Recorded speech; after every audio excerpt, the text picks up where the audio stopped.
என்னதான் தான் எதிரியா இருந்தாலும் கூட அவன் கூப்பிட்டதை மதிச்சு விருந்துக்கு வர சம்மதிச்சிட்டாரு. சொன்ன மாதிரியே காந்தியும் வெள்ளக்காரன் வீட்டுல உட்காந்து ஒரு நாள் சாப்பிட்டுட்டு இருக்காரு. கூடவே நிறைய ஆங்கிலேயர்களும் உட்கார்ந்து இருக்காங்க. எல்லாரும் பாத்தீங்கன்னா காந்திஜி கூட நல்லா பேசிட்டு தான் இருந்திருக்காங்க. ஆனா காந்தி வீட்டுக்கு கூப்பிட்ட அந்த ஒரு வெள்ளக்காரன் மட்டும் இவரை எப்படியாவது கேவலப்படுத்தி ஆகணும் அப்படின்னு மனசுல வன்மத்தை வச்சுட்டு இருந்திருக்கான் போல.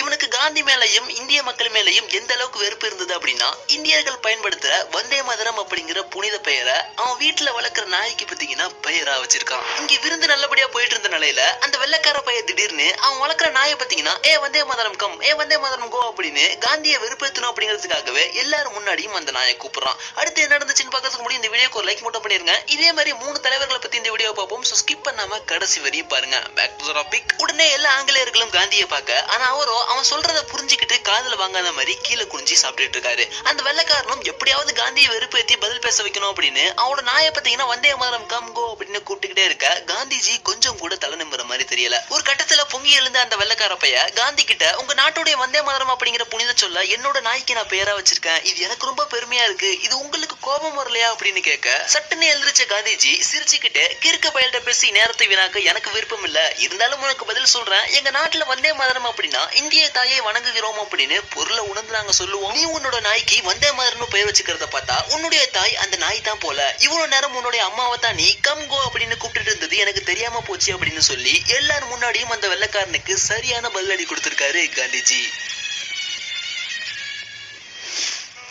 நம்ம தமிழ்நாட்டுக்கு ரொம்ப காலமா மெட்ராஸ் மகனம் அப்படிங்கிற பெயர் தான் இருந்திருக்கு. தமிழ்நாடுன்னு எங்க மாநிலத்துக்கு பெயர் மாத்த போறோம் அப்படின்னு எத்தனையோ முறை மத்திய அரசுக்கு தெரிவிச்சும் கூட அங்கிருந்து ஒரு பதிலும் இல்ல. 1956 கூட விருதுநகர் மாவட்டத்தை சார்ந்த சங்கரலிங்கனார் அப்படிங்கிற சுதந்திர போராட்ட தியாகி மெட்ராஸ் மகனம் அப்படிங்கிற பெயரை தமிழ்நாடுன்னு மாற்ற கோரி 76 நாள் தனியால உண்ணாவிரத போராட்டத்துல இருந்து கடைசியில இறந்தும் போயிட்டாரு. பாவம், ஒரு நாட்டுடைய பெயர் மாற்றத்துக்காக ஒரு உயிரே போயிருந்தும் கூட மத்திய அரசு இருந்து எந்த ஒரு பதிலும் இல்ல. இவர் இருந்து 11 வருஷம் கழிச்சு அன்றைய முதலமைச்சரா இருந்த அறிஞர் அண்ணா அவர்கள் பாத்தீங்கன்னா டெல்லியில நடந்த ஒரு கூட்டத்துல போய் கலந்துக்கிறாரு.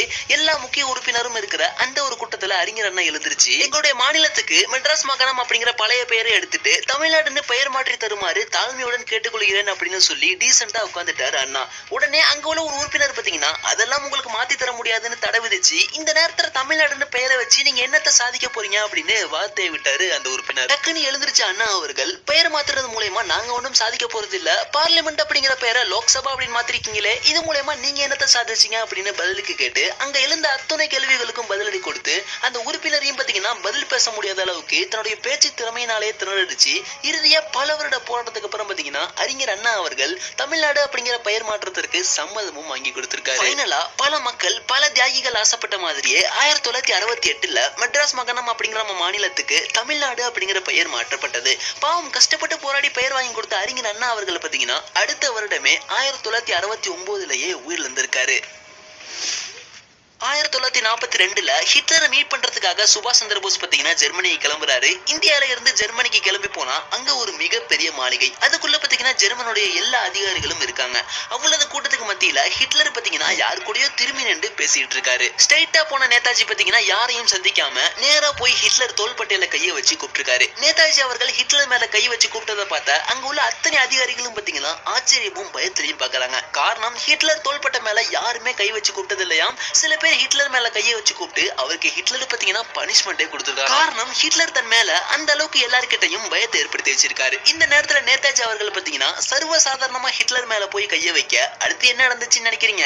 திரும்பி பார்க்காமலேயே வெல்கம் சுபாஷ் அப்படின்னு சொல்லிருக்காரு ஹிட்லர். நேதாஜிக்கு பயங்கரமான ஷாக். எப்படி திரும்பி பார்க்காமலேயே நான் தான் வந்திருக்கேங்கிறத கண்டுபிடிச்சிங்கன்னு ஹிட்லர் கிட்ட கேட்க, அதுக்கு ஹிட்லர் பாத்தீங்கன்னா இந்த உலகத்திலேயே ஹிட்லர் தோள்பட்ட மேல கையை வச்சு கூப்பிடுற அளவுக்கு தைரியம் உள்ள ஒரே ஆள் இந்தியாவுடைய சுபாஷ் சந்திர போஸ் மட்டும்தான் அப்படின்னு எனக்கு நல்லாவே தெரியும் அப்படின்னு சொல்லியிருக்காராம்.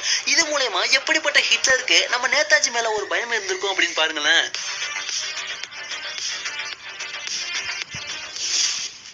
இந்த வீடியோல நம்ம பார்த்த 3 தலைவர்களுடைய இன்ட்ரெஸ்டிங் மொமெண்ட்டை பத்தி நீங்க என்ன நினைக்கிறீங்க அப்படின்னு மறக்காம கமெண்ட்ல சொல்லுங்க. இந்த வீடியோக்கு லைக் பண்ணி நம்ம சேனலுக்கும் சப்ஸ்கிரைப் பண்ணி சப்போர்ட் பண்ணுங்க. See you, bye bye.